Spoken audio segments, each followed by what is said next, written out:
Shalom Adonai a todos.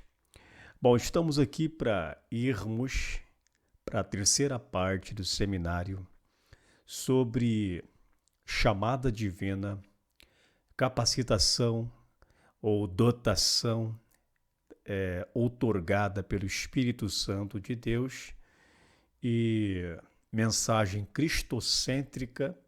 E agora nós partimos para os benefícios de estar no centro da vontade de Deus, de ser regenerado, capacitado pelo Espírito Santo e ter uma mensagem cristocêntrica. O resultado disso tudo é o que iremos falar nessa terceira parte destas ministrações que eu estou aqui passando para vocês, tá bom? Olha só, no primeiro conteúdo, na primeira, vamos dizer assim, porção, ou na primeira parte do nosso seminário, de acordo com a experiência que nós temos tido no campo missionário, nós falamos sobre estar no centro da vontade de Deus, falamos também sobre ser regenerado, estar no centro da vontade de Deus. Na segunda parte, nós falamos sobre a importância do batismo com o Espírito Santo e de pregar uma mensagem cristocêntrica. E nesta terceira parte eu quero falar sobre os benefícios de estar no centro da vontade de Deus, ser regenerado, ser capacitado pelo Espírito Santo e pregar uma mensagem cristocêntrica. Existem benefícios, existem resultados e resultados satisfatórios. Ou seja, você começa a colher realmente uma grande colheita de frutos porque você se encontra no centro da vontade de Deus, porque o seu ministério, a partir do momento que você começa a obedecer os princípios iniciais de que você deve renunciar, de que você deve estar no centro da vontade de Deus, de que você deve ser regenerado, depois capacitado pelo Espírito Santo, de que você teve que passar um tempo com o Senhor a sós, aprendendo com Cristo, ou seja, no ministério existe o período em que nós começamos a buscar ao Senhor, passamos a buscar ao Senhor e nós começamos a ler, partimos para a leitura, para o estudo teológico, para o estudo espiritual. O próprio Espírito Santo ele começa a te capacitar. Nós conhecemos isso como ministério guiado pelo Espírito Santo, assim como os apóstolos do Senhor Jesus Cristo passaram 3 anos e 6 meses com o Messias. Você também acaba passando por esse período a sós com Deus, esse período de aprendizagem. E muitas vezes Deus coloca pessoas no seu caminho para te orientar na sua chamada divina ou na chamada divina que Deus tem para a sua vida. Então não rejeite o ministério dos apóstolos, não rejeite o ministério dos mestres, do seu pastor, porque o seu pastor, se ele tem visão da parte de Deus, se ele é um homem visionário e que realmente ele tem o Espírito Santo de Deus, ele vai perceber que você tem um ministério, que Deus tem uma chamada para a sua vida e ele vai trabalhar em cima disso, tá bom? Então nessa terceira parte, que eu chamo de parte final, porém temporariamente, porque eu estarei de novo voltando a esses assuntos de chamada divina, a esses assuntos de mensagens cristocêntrica. Eu vou estar voltando quase sempre a esses assuntos de que você saiba a importância de ser batizado com o Espírito Santo, a importância de uma boa pregação e a importância também de você renunciar de você tomar a sua cruz e partir para cima para os desafios que o próprio ministério nos oferece, tá bom? Eu vou partir aqui para um versículo, para um livro da Bíblia Sagrada e para o capítulo 16 de Marcos, capítulo 16, versículo 15 a seguir, e é aqui que eu quero fazer a minha introdução e falar alguma coisa para você a respeito dos benefícios e dos resultados de se ter uma vida consagrada a Deus, no centro da vontade de Deus, e não apenas ser seguidor, mas discípulos do Senhor, tá bom? Diz assim no Evangelho de São Marcos, capítulo 15, capítulo 16, versículo 15. E disse-lhes: Ide por todo o mundo e pregai o evangelho a toda criatura. Quem crer e for batizado será salvo. Quem, porém, não crer será condenado. Estes sinais hão de acompanhar aqueles que creem. Em meu nome expelirão demônios, falarão novas línguas, pegarão em serpentes, e se alguma coisa mortífera beberem, não lhes fará mal. Se impuserem as mãos sobre os enfermos, eles ficarão curados. Então, aqui nós estamos fazendo uma leitura do Evangelho de São Marcos para ter como base os resultados de se ter uma vida consagrada no centro da vontade de Deus e descobrir de fato o que Deus quis, o que Deus está querendo, o que Deus quer e para o que Deus te chamou. Veja bem, nós sabemos que quando Jesus Cristo ressuscitou, ele falou sobre cerca de 15 temas, sobre cerca de 15 assuntos. Assuntos importantíssimos para o ministério, para a continuidade ou para a continuação do seu ministério público, que agora a igreja continuaria trabalhando e fazendo a obra, ou seja, a igreja continuaria exercendo o ministério de Jesus. É isso que a igreja faz. A igreja, depois da morte e ressurreição de Jesus, ela continua o ministério público de Jesus. Ou seja, a igreja ela é o corpo, Jesus é a cabeça, e a igreja é o corpo de Cristo. A igreja é através dela que Cristo, Jesus, se movimenta. É através da igreja que Jesus cura. É através da igreja que Jesus usa os seus filhos. Está certo que dentro da soberania de Deus, Deus pode usar de todas as formas e todos os métodos para salvar uma pessoa. Deus salva uma pessoa, até a pessoa lendo um folheto, escutando um hino, mas Jesus tem como tarefa principal, como missão principal, usar a igreja, usar os homens para que eles levem a palavra da salvação. A Bíblia diz que Paulo, escrevendo aos cristãos de Roma, capítulo 1, versículo 16, porque não me envergonho do evangelho de Cristo, porque é o poder de Deus para a salvação de todo aquele que nele crê. Então, o evangelho é poder. O evangelho é fogo, é glória, é âncora de salvação. Porém, Jesus Cristo utiliza a igreja para pregar esse evangelho. Utiliza eu e você. Utiliza cada um de nós.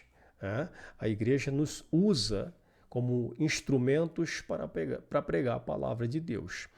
E quando eu leio São Marcos capítulo 16, versículo 15 a seguir, eu utilizo esse texto para provar para vocês que o Senhor ainda continua operando sinais gloriosos. Isso mesmo. O Deus Todo-Poderoso de Israel, por intermédio de Jesus Cristo e através da sua igreja, continua utilizando os dons espirituais, continua usando a igreja como seu veículo para operar grandes maravilhas na vida das pessoas. Como é que a gente descobre isto através da Bíblia Sagrada? Quando Jesus Cristo morreu ressuscitou e falou sobre cerca de 15 temas com os apóstolos e com a igreja. Depois disso, ele foi assunto aos céus. A igreja, ela teve que esperar em Jerusalém até receber o poder do alto, o poder o batismo com o Espírito Santo, o dom do alto, o revestimento, a queda de poder, receberam a capacitação do Espírito Santo e então, após isso, está escrito que os apóstolos começaram a pregar. E o primeiro que pregou depois disso foi o apóstolo Pedro. Em uma pregação do apóstolo Pedro, ele ganhou cerca de 3.000 almas, trazendo ali uma palavra, utilizando uma hermenêutica do Espírito Santo. Ele utiliza o Antigo Testamento, o livro do profeta Joel, capítulo 2, para falar sobre o derramamento do Espírito. Ele fala sobre o próprio Cristo que foi morto e ressuscitou, está à destra de Deus e derrama o Espírito Santo. Então Pedro começa a pregar, movido pelo poder do Espírito Santo. Os apóstolos, eles estão agora energizados pelo Espírito Santo, eles dão continuidade à tarefa que Jesus Cristo outorgou a eles, a missão que o próprio Salvador deu a eles. A gente começa a perceber, através do livro de Atos dos Apóstolos, capítulo 2, capítulo 3, capítulo 4, até o capítulo 28, que os milagres começam a continuar. Os milagres começam também a aparecer de forma extraordinária na vida dos apóstolos do nosso Senhor Jesus Cristo. A gente tem aquele milagre da porta Formosa, em que o apóstolo João com o apóstolo Pedro disse àquele paralítico que há muito tempo, se eu não me engano, está escrito também que este homem, ele estava há longos anos paralítico, né? Longos anos ele estava paralítico. Eu vou pegar aqui para a gente estar lendo junto, tá bom? Para ficar não só nas minhas palavras. Diz assim o texto sagrado. Pedro e João subiam juntos ao templo, à hora da oração, a nona, e era trazido um varão que desde o ventre de sua mãe era coxo. João e Pedro, eles tinham o costume, como antes, mesmo eles se tornando cristãos judaicos ou cristãos judeus, eles perseveravam na oração. E está escrito que eles foram para o templo, foram buscar a presença de Deus e também falar sobre o evangelho naquele local, e eles se depararam com um coxo paralítico desde o ventre de sua mãe. E nesse momento é que Pedro e João olham para ele e diz que eles não têm prata e ouro, mas o que eles têm, que é o poder do evangelho, o poder de Jesus, é o poder de cura, é o poder de restauração. Eles então ordenam que aquele homem se coloque em pé e seja curado. E você começa a perceber aí que os apóstolos começam a dar continuidade àquele ministério glorioso do nosso Salvador Jesus Cristo de curar as pessoas, de curar os enfermos, de sarar, de libertar aqueles que estavam precisando de cura, de libertação, de transformação. Nós também podemos ver outros milagres, como por exemplo, está escrito ali, os milagres que eram feitos pelas mãos dos apóstolos. Está escrito que Estevão, o diácono da igreja primitiva, era homem cheio do Espírito Santo e se faziam sinais por intermédio de suas mãos. Está escrito que Filipe, quando pregava em Samaria, muitos demônios se manifestavam e ele expulsava os demônios, e grandes milagres estavam acontecendo em Samaria através do ministério de Filipe. Temos outros homens também, como Pedro curou Enéas. Está escrito que Pedro, ele orava, impunha as mãos sobre as pessoas e as pessoas também eram batizadas com o Espírito Santo. Por exemplo, na casa de Cornélio, nós temos o apóstolo Paulo expulsando demônios de pessoas, como por exemplo em Filipos, que ele expulsou o demônio de adivinhação de uma sacerdotisa, um oráculo naquela região, que estava dando muito lucro para os seus senhores. Ele expulsou também Na ilha de Chipre, tinha um homem que estava procurando atrapalhar o procônsul Sérgio Paulo de ouvir a palavra de Deus, e está escrito que o apóstolo Paulo orou e aquele homem ficou cego por algum tempo. Nós percebemos que os sinais, eles estão ali evidentes no livro de Atos dos Apóstolos. E o que eu quero dizer com tudo isso? O que eu quero fazer com que você entenda através dessa terceira parte e parte final temporária. É um final temporário, tá bom? Eu quero fazer com que você entenda que quando você está no centro da vontade de Deus, quando você passa de seguidor para discípulo, você começa agora a colher frutos porque você está no centro da vontade do seu Salvador. Depois que você é regenerado e que você é batizado com o Espírito Santo, você recebeu o dom do alto, a dotação de poder para que você execute a tarefa que o seu Salvador lhe entregou, que é pregar o Evangelho, fazer missões. Quando eu falo fazer missões, é missões em todos os aspectos, não precisa ser missão transcultural. Pode ser missão transcultural em outros estados, em outras culturas, em outros países, mas até mesmo às vezes a gente tem uma missão na nossa própria casa, uma missão em nossa própria igreja. A gente às vezes tem uma missão em nosso próprio bairro, em nossa própria comunidade em que estamos inseridos. Então, quando o homem ele passa a ser seguidor de Cristo e passa a cumprir a sua chamada, começa a renunciar, ele recebe poder e ele então tem uma mensagem que é cristocêntrica, uma mensagem em que ele está ali colocando Jesus como centro de todas as coisas. Ele começa então a colher grandes frutos, o seu ministério passa a ser um ministério de impacto.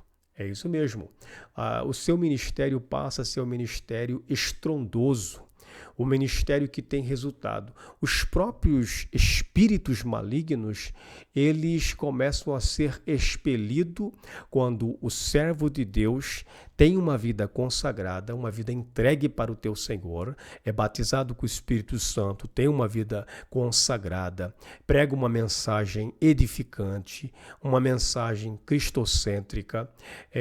O próprio Espírito Santo se encarrega de assinar embaixo e cumprir com aquilo que o próprio Cristo disse que cumpriria.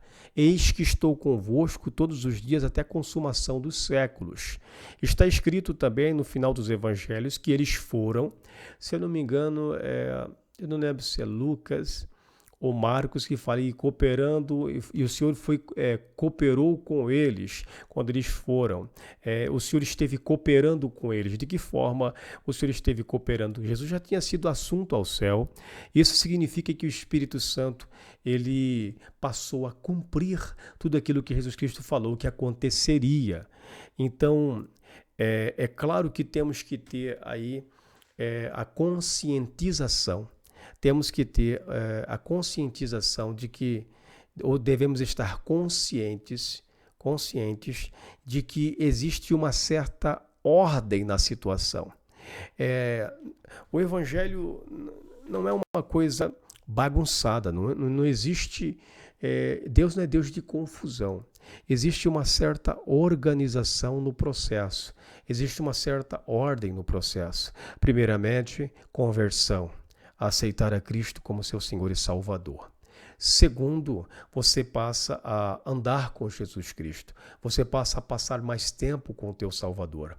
Você passa a conhecer o teu Senhor. Você passa a ser amigo do Espírito Santo. Certamente, quando você aceitou a Jesus Cristo de coração e de alma, você foi regenerado.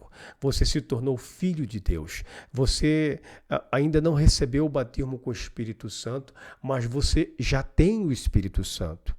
O Espírito Santo já colocou a convicção no seu coração de que você é um filho de Deus, é uma filha de Deus.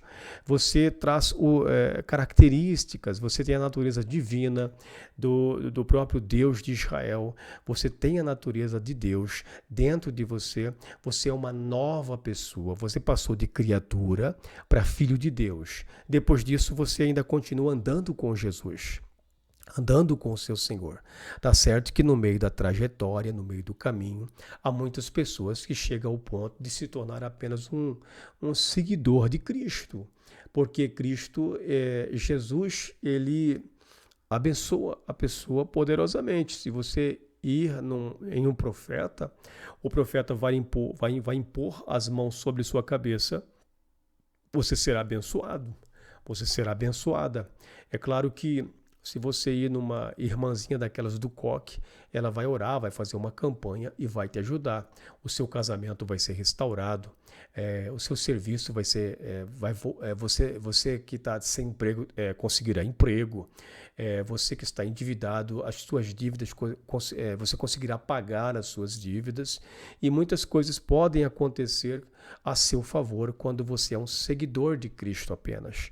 Muitas pessoas seguiam Jesus Cristo porque ele dava pão, porque ele ressuscitava, ele restaurava as pessoas, ele levantava os mortos, ele curava os enfermos, ele sarava, libertava, ele era a solução para todos os problemas. Mas foram poucos os que se tornaram discípulos. O discípulo, ele já quer algo a mais com o seu Senhor. Há muitas pessoas hoje, no tempo de hoje, que são cristãos, que apenas quer Jesus Cristo apenas para satisfazer, ou apenas para providenciar, ou apenas para lhe dar um emprego, para que ele possa curar, para que ele possa sarar, mas não quer saber qual é a vontade do seu Senhor, o que o Senhor pede daquela pessoa. Tá certo que todos nós temos problema, mas no meio de tudo isso, existem almas que precisam ser salvas e Jesus tem uma tarefa, uma missão e uma vocação para as nossas vidas. Então, a pessoa passando de seguidor para discípulo do Senhor, ela então passa a querer o batismo com o Espírito Santo para que ela faça a obra com mais com dinâmica, que ela faça com dinamismo, com mais poder, com mais comunhão, com mais entendimento, intrepidez, ousadia. Após isso, a pessoa passar um período de oração, receber o batismo com o Espírito Santo, ela deve ficar com a questão, ela deve ter a base da sua vida, a palavra fiel da parte de Deus, uma palavra fiel. O que seria uma palavra fiel? É mesmo você sendo filho de Deus, regenerado, passou de seguidor para discípulo, foi batizado com o Espírito Santo de Deus, Deus fez muitas coisas boas na sua vida, agora você tem que ficar com a palavra fiel da parte de Deus. O que é a palavra fiel? A palavra cristocêntrica. Levar pessoas a Cristo, deixar que o Espírito Santo te conduza com sinais, prodígios e maravilhas para que mais pessoas venham ser transformadas e impactadas pelo Espírito e pelo poder de Deus. Quando tudo isso passa a ser real na sua vida, então você passa a também ter um ministério poderoso. Um ministério potente, um ministério de fogo, um ministério no qual você passa a incendiar a seara dos filisteus. Eu quero, nesse momento, agradecer a Deus por sua vida e acreditar que Deus, através destas palavras, destes 3 vídeos iniciais que falam sobre missões, que fala sobre chamada divina, renúncia, palavra cristocêntrica e por final, fazer você entender que se você for fiel na obra de Deus, fazendo com sinceridade, com verdade, com amor, com uma vida devotada a Cristo, você começará a se surpreender com os sinais que Deus vai fazer na sua vida. Um grande abraço, que Deus lhe abençoe. Aqui estamos concluindo mais um ensinamento de 3 vídeos, né? De 3 vídeos, um ensinamento com 3 vídeos, para que você possa andar alicerçado na palavra de Deus. E tudo isso a gente está passando para você de forma gratuita, para que você possa apenas estar aprendendo da parte de Deus e sendo um obreiro de grande valor na seara do Mestre. Um grande abraço, que Deus lhe abençoe.